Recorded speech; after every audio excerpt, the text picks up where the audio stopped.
Good morning friends, today is 29 नवंबर और हम लोग आज सीखेंगे इंग्लिश फ्रॉम द हिंदू। इसके एडिटोरियल से आज का एडिटोरियल है टाइम फॉर एक्शन, यानी कि अब कार्रवाई का समय है। कार्रवाई का मतलब एग्जीक्यूट करने का समय है। किस चीज़ के एग्जीक्यूट? देखिए COP28 मस्ट कंपेल, कंपेल का मतलब मजबूर करना होता है या मजबूर करना चाहिए क्योंकि मस्ट लगा हुआ है। इट्स एक पसेसिव केस है COP28 के लिए। क्लियर? सिग्नेटरीज का मतलब जिन्होंने सिग्नेचर कर रखे हैं या सिग्नेचर किए हुए हैं। टू टेक, टेक मतलब लेना चाहिए। डेफिनेटली का मतलब एक निश्चित, एक्शन का मतलब कार्य होता है या कार्रवाई बोल सकते हो कि जितने भी COP28 को मजबूर करना चाहिए, जितने भी देशों ने सिग्नेचर किए हुए हैं उनको, कि वो डेफिनेट एक्शन करें, मतलब कार्य करें निश्चित रूप से। ये किस चीज़ से रिलेटेड एडिटोरियल है कि पृथ्वी का टेम्परेचर बढ़ता जा रहा है, 2 डिग्री सेल्सियस से ऊपर निकल जाएगा इस सेंचुरी में। तो जितने दुनिया के देश हैं वो सबके सब इसे डाउन करना चाहते हैं, 1.5 तक लाना चाहते हैं। अब ये पॉसिबल कब है? जब पॉसिबल है जब आप जितने भी फॉसिल फ्यूल देश यूज करते हो उनको बंद करते हैं और ग्रीन एनर्जी की ओर बढ़ें। ठीक है, यही पूरा का पूरा एडिटोरियल का निष्कर्ष है और मैं इसे पूरा एक्सप्लेन करने वाला हूँ। जो ग्रामर के रूल हैं वो भी एक्सप्लेन करूँगा। ठीक है, अब इसमें मैं कुछ भी कराता हूँ। 2 क्विज मैंने कर लिए थे, 2 मैं आज कराऊंगा। ठीक है, आप डेली उसे देखिए, सॉल्व करके कोशिश कीजिए। दूसरा, अगर आपको ये PDF चाहिए ना बुकैब वाली, तो ये PDF मिलेगी आपको टेलीग्राम चैनल पे। ठीक है, वहाँ पे एडिटोरियल भी मिल जाएगा, वहाँ जाइए और वहाँ पढ़िए। ठीक है, अगर सारी PDF चाहिए तो वो भी मिल जाएंगी आपको, 2-3 महीने की, 4-5 महीने, जो भी मर्जी है। कंपेल का मतलब होता है दबाव डालना। क्या होता है? दबाव डालना। ऑब्लिगेट बोल सकते हो, ऑब्लाइज बोल सकते हो। कन्वर्ज का मतलब मिलना होता है। जैसे ये फिजिक्स में आपने पढ़ा होगा, बहुत सारी लाइनें जा रही हैं और एक ही सी पॉइंट पे जाके मिल जाती हैं, डेट इज कॉल्ड कन्वर्ज। तो वही कन्वर्ज, यानी come together so as to form a single unit, यानी कोई एक चीज़ बना देना, सब चीज़ मिल करके, यानी कई सारे देश आएंगे तो एक पार्टी बन जाएगी। बीन ऑफ का मतलब बंद कराना या फिर to make someone stop doing, यानी किसी को काम करने से रोक देना। ड्रीड का मतलब डरावना या डरावना बोल सकते हो, भय बोल सकते हो, ऑफुल या डायरफुल बोल सकते हो। थ्रेशोल्ड का मतलब सीमा होता है, दहलीज जिसको हम बोल सकते हैं। डोरवे या रूम एक्सेस हम बोल सकते हैं। प्रीमाइज का मतलब प्रस्तावना के रूप में कुछ कहना होता है। इंट्रोड्यूस या प्रीफेस भी आप बोल सकते हो। बोस्टर का मतलब सहारा देना होता है। सपोर्ट एंड स्ट्रेंथन भी होता है। अगर ये आपको बुकैप अच्छी लग रही है, वीडियो आपको अच्छी लग रही है, तो लाइक शेयर जरूर कर दें। ठीक है, ताकि मैं रेगुलर वे में आपको चीज़ें प्रोवाइड करा पाऊँ। दूसरा है ओनरस का मतलब कष्टदायक होता है। नॉट ईजिली बॉर्न, जो सहन ना कर सकें इजली, या बर्डनसम या फिर जिसमें बोझल लगता हो, उसे ओनर बोलते हैं, ओनरस। ठीक है। सस्पिशियन का मतलब संदेह होता है या शक कह सकते हैं। डिस्ट्रस्ट या मिस्ट्रस्ट भी बोल सकते हैं। रिप्राइजल का मतलब बदला, प्रतिशोध। रिटेलिएटरी एक्शन भी बोल सकते हैं। प्ले आउट का मतलब हैपन, टेक प्लेस बोल सकते हैं। ठीक है, यानी किसी चीज़ का होना। काफ़ी अच्छी वर्ड फ्रेजल वर्ड है ये। ठीक है, और ये दोनों, ये भी रिप्राइजल कई बार पूछा है। कैविट का मतलब होता है विरोध पथ, ये भी काफ़ी अच्छे से पूछा गया है। क्वेश्चन जिसको बोल सकते हैं। लिव अप टू, ये बहुत अच्छी फ्रेजल वर्ब और कई बार पूछी जाती है। के अनुरूप आचरण करना। मीट रिक्वायरमेंट्स और एक्सपेक्टेशंस, यानी मीट एक्सपेक्टेशंस, यानी कि जो उम्मीद है उस पर खरा उतरना किसी का, कहेंगे लिव अप टू। क्लियर? तो ये थी आज की बुक ऐप। 13 वर्ड थे, 13 में से अगर आपको 10 भी याद है ना, तो समझिए आपकी तैयारी बहुत अच्छी चल रही है, रीडिंग स्किल बहुत अच्छा है। अब CPU के क्वेश्चन में पेपर सॉल्व करा रहा था, उसमें से 2 क्वेश्चन ये कल वाले हैं क्यूज के रूप में। देख लेते हैं आज क्या करेंगे हम, इसे सॉल्व देखते हैं। एंड्रयू वॉज वेरी जेंटल, बहुत ही सभ्य है। कर्टियस मतलब एक तरीके से अच्छे आचरण वाला। ठीक है। मैन है विद ह्यूज रिस्पेक्ट, बहुत रिस्पेक्ट करता है सबकी। ही वर्कड विद, जिन जिनके साथ वो काम करता है उनकी वो रिस्पेक्ट करता है। ये हाईलाइटेड वर्ड है ना, इसका हमें बताना है एंटीनिम। तो शिष्टाचार वाला व्यक्ति या लड़का, कुछ भी बोल सकते हो आप। इम्पोलाइट, इम्पोलाइट का बदतमीज टाइप से। ठीक है, तो मैं बोल्ड भी बोल सकता हूँ। तो ऑप्शन नंबर फर्स्ट ही आपका क्या हो जाएगा, आंसर हो जाएगा। हम्बल का मतलब होता है विनम्र स्वभाव का। करेजियस का मतलब होता है हिम्मती या हिम्मत वाला। रिफाइंड का, रिफाइंड मतलब दोबारा से किसी भी फाइन डाल देना। ठीक है, समझ में आ गया? तो ऑप्शन नंबर 1 ही आपका क्या हो जाएगा, आंसर हो जाएगा। क्लियर हो गया? दूसरा क्वेश्चन है, इसके में एंटीनिम बताना है। एंथुजियाज्म, एंथुजियाज्म का मतलब होता है बहुत ज़्यादा उत्सुक होना, जिसको हम क्या कह सकते हैं, जील बोल सकते हैं। ठीक है। वेहेमेंस, एंटीनिम बताना है, ये बात ध्यान रखना है। वेहेमेंस का मतलब होता है एक तरीके से उत्सुक होता है। जील का भी मतलब उत्सुक होता है। पैशन का मतलब इच्छा, उत्सुक होता है, यानी सबके सबका मीनिंग क्या हो गया, उत्सुक उत्सुक उत्सुक, यानी कि ज़्यादा फीलिंग होना किसी काम को करने की। अपैथिक का मतलब होता है घृणित कह सकते हैं, तो यानी कम इंटरेस्ट लेने वाला, तो अपैथी ही इसमें क्या होगा, आंसर हो जाएगा। क्लियर। अब कल का टास्क क्या है, कल का आपका जो क्विज है वो ये है, cost us an arm and a leg a trip to Europe. इसका मीनिंग बताना है, एक ईडियम है, ठीक है, जो हाईलाइटेड है।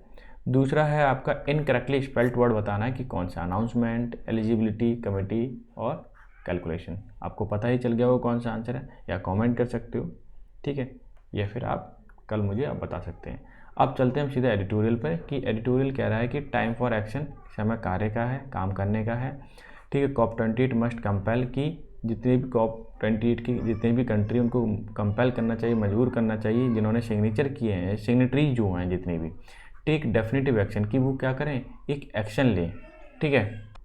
अब यहाँ देखें सेंटेंस क्या कहता है, द नेक्स्ट फोर्टनाइट। फोर्टनाइट का मतलब होता है 14 दिन का समय,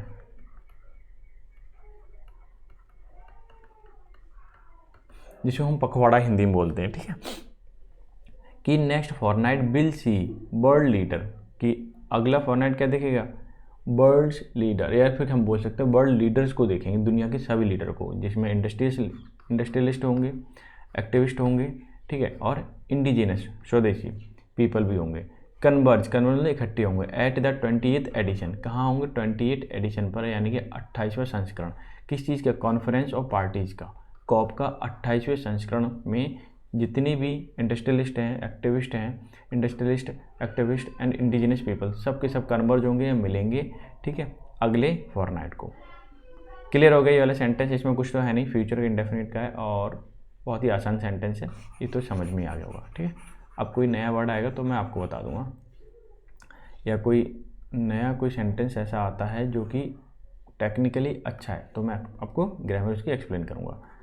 दिस एनुअल अफेयर, अफेयर का मतलब एक तरीके से मीटिंग वगैरह कह सकते हो आप, ठीक है, या फिर समाचार बोल सकते हो, कुछ बोल सकते हो। This annual affair is an attempt, ये कोशिश है, टू इंच अहेड, आगे बढ़ने की, इंच अहेड का मतलब आगे बढ़ने की, ऑन गेटिंग, गेटिंग का मतलब प्राप्त करना, एट लीस्ट 190 कंट्रीज की एनुअल जो अफेयर है या एनुअल जो मीटिंग है उसकी कोशिश ये है कि क्या कोशिश है, इंच अहेड, आगे बढ़ने की, कि प्राप्त कर सकें। प्रीपोजिशन के बाद हमेशा वर्ब में आईएनजी फॉर्म आती है, ध्यान रखना, तो आईएनजी फॉर्म आ गई।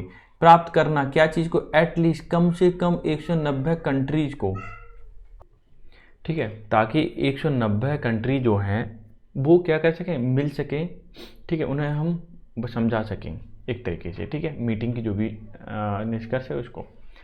ऑल मेंबर्स, जितने भी मेंबर हैं, of United Nations climate framework, की जितने भी यूनाइटेड नेशन क्लाइमेट फ्रेमवर्क के जितने भी मेंबर हैं, टू एक्ट, वो क्या करें, कार्य करें, ऑन बीनिंग, बीनिंग के साथ फ्रॉम या ऑफ आता है, ध्यान रखना, मैं लिख देता हूँ, या बीन के साथ ऑफ लिख सकते हो और फ्रॉम लिख सकते हो, बचना, इसके दो सेंस होते हैं, एक बचना होता है, एक कम करना होता है, ठीक है। अब देखिए इसमें क्या लिखा है, to act on weaning their economies off fossil fuel, कि उन्हें कम करना है किस चीज़ को, इकोनॉमी जितनी भी डिपेंडेंट है किस पर, फॉसिल फ्यूल पर जितनी भी डिपेंडेंट है उसको क्या करना है, कम करना है। फॉसिल फ्यूल तो जानते हो, पेट्रोल वगैरह ये सारी चीज़ें, ठीक है, उनको क्या करना है, उन्हें कम करना है, उनका यूज़ कम करना है। जितने भी यूनाइटेड नेशन क्लाइमेट फ्रेमवर्क के मेंबर हैं उन सबको क्या करना है, फॉसिल फ्यूल का इस्तेमाल कम करना है, जिससे कि कार्बन का एमिशन कम से कम हो।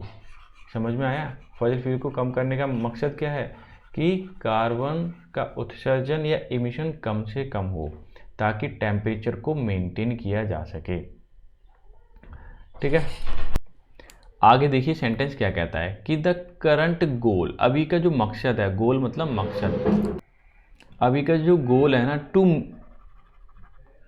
To make good on a collective commitment made by countries in Paris in 2015, की जो गोल है कि टू मेक गुड, कुछ अच्छा करना है, क्या कलेक्टिव मतलब ग्रुप में, कमिटमेंट किया गया था कंट्रीज के द्वारा, जो पेरिस में मीटिंग हुई थी 2015 में, तो उनके द्वारा क्या किया था, गोल सेट किया गया था कलेक्टिवली, स्ट्राइव का मतलब होता है किसी भी चीज़ की चाह होना। टू होल्ड ग्लोबल टेम्परेचर, किस चीज़ की चाह है, ठीक है, ग्लोबल, ग्लोबल दुनिया का, टेम्परेचर को no higher than 1.5 degree Celsius, की सबकी चाह ये है कि टेम्परेचर को 1.5 डिग्री सेल्सियस से कम किया जाए या उसे ऊपर नहीं जाना चाहिए।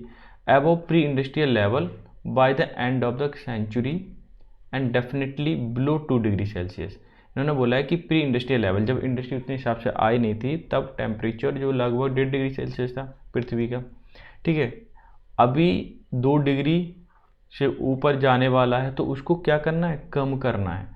एंड ऑफ द सेंचुरी, इस सेंचुरी के या शताब्दी के अंत में डेफिनेटली बिलो 2 डिग्री सेल्सियस क्या होना वाला है कि 2 डिग्री सेल्सियस कम होने वाला है। अगर फॉसिल फ्यूल का इस्तेमाल कम कर दिया तो पक्का है टेम्परेचर पृथ्वी का कम हो जाएगा।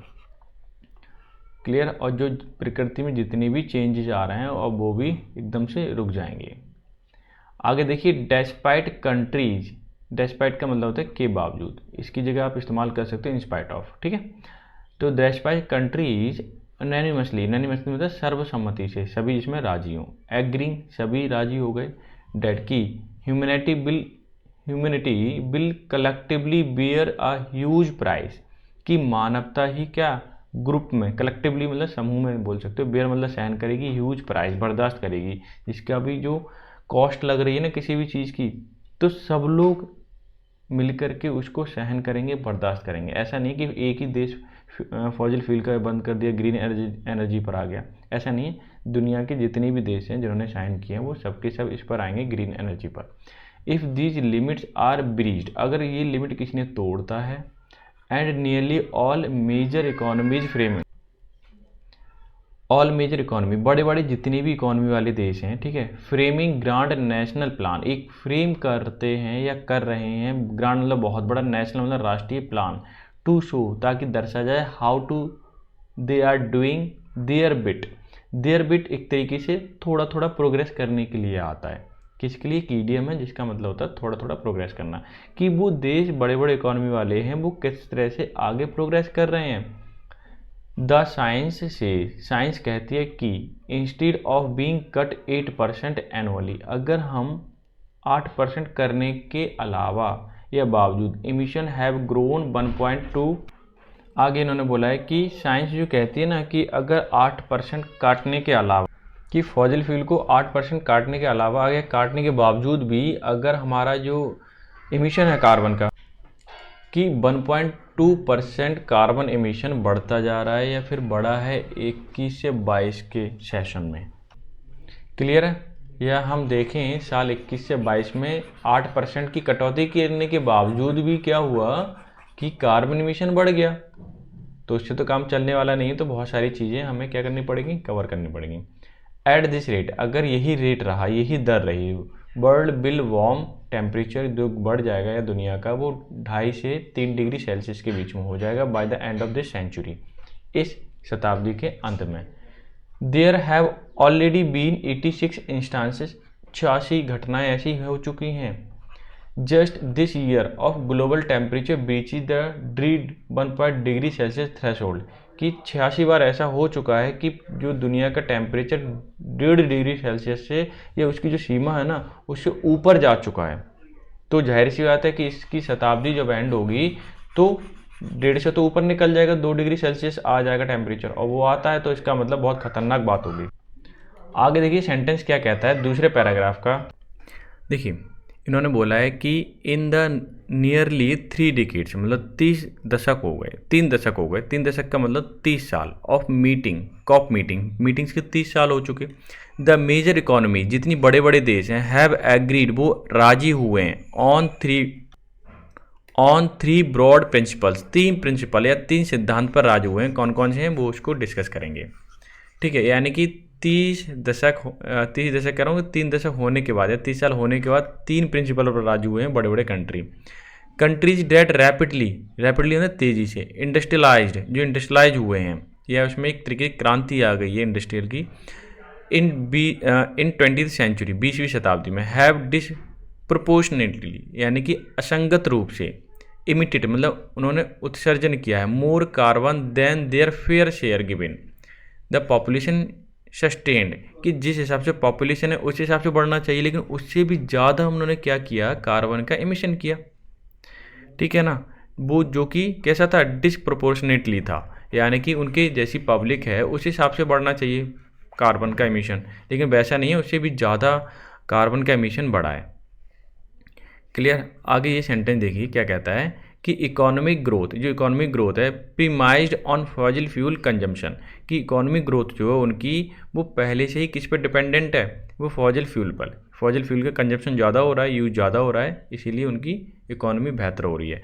While cheaper per unit than renewable energy spell disaster, while मतलब जबकि जो चीपर पर यूनिट जो आप रिन्यूएबल एनर्जी ले रहे हैं वो स्पेल कर रही है, बखेर रही है डिजास्टर को, यानी उससे क्या हो रहा है, डिजास्टर ज़्यादा हो रहा है। माना कि इकोनॉमी तुम्हारी ग्रोथ कर रही है लेकिन डिजास्टर भी उतना ही हो रहा है। ठीक है, तो प्रीमाइस का मतलब पहले से ही कुछ कहना, ठीक है, किसी की प्रस्तावना के रूप में या किसी के बारे में। क्लियर। अच्छा, अब मैं ये सेंटेंस ले लेता हूँ। आगे इन्होंने बोला है कि एंड डेवलपिंग कंट्रीज, और जो डेवलपिंग कंट्रीज हैं and those with minimal industrial infrastructure today, और जिनके पास कम से कम इंडस्ट्रियल इंफ्रास्ट्रक्चर है या फैक्ट्रियाँ कम है, मस्ट बी कंपेंसेट, उन्हें कंपेंसेट करना चाहिए टू एडोप्टिंग कॉस्टलियर, कि वो एडोप्ट करें कि कॉस्टलियर बट क्लीनर एनर्जी को, जैसे non fossil fuel resources for growing there economy, कि ऐसी एनर्जी को लें भले ही महंगी पड़ रही है, ठीक है, तो जो कि क्लीन हो, क्लीनर हो, नॉन फॉसिल फ्यूल पर डिपेंडेंट हो, तो उससे होगा क्या कि जो टेम्परेचर है ना वो मेंटेन रहेगा, क्योंकि कार्बन का एमिशन कम होगा इसीलिए। तो इसके लिए करना क्या पड़ेगा, जितने भी डेवलप कंट्री है उनको कुछ ना कुछ हेल्प करनी पड़ेगी, ठीक है, मदद करनी पड़ेगी जो डेवलपिंग कंट्री है उनके लिए। क्लियर। आगे इन्होंने क्या बोला है, देखिए उन्होंने बोला है कि देयर इज, पहली कंडीशन समझ में आ गई कि जो बड़े या अमीर देश हैं वो गरीब देशों को क्या करेंगे, हेल्प करेंगे।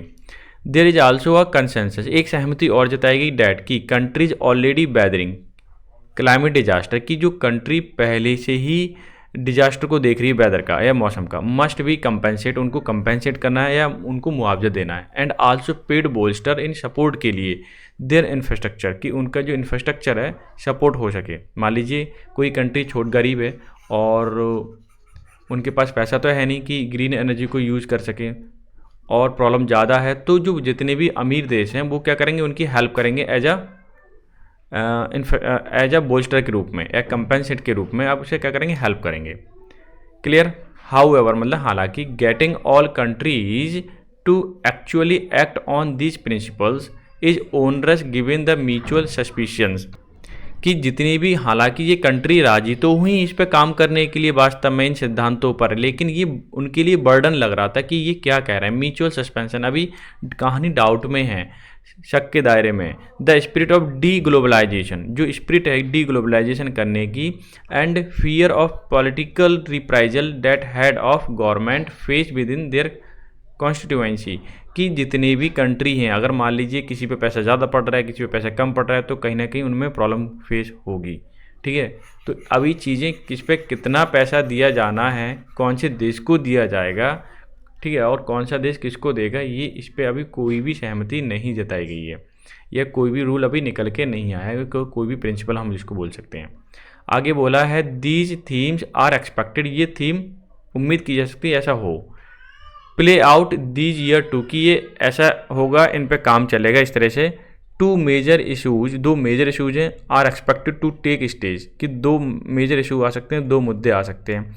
Conclusion of the global stock take and the operationalisation of loss and damage fund, की बात यह है कि जो पैसा जो होगा डैमेज फंड, किसी को मान लीजिए प्रॉब्लम है तो डैमेज का फंड दे दिया, किसी को घटा हुआ है उसका पैसा दिया गया, तो कैसे कैसे वो होगा, यूज़ कैसे किया जाएगा, दिया कैसे जाएगा, इसका कोई भी अभी समाधान नहीं है।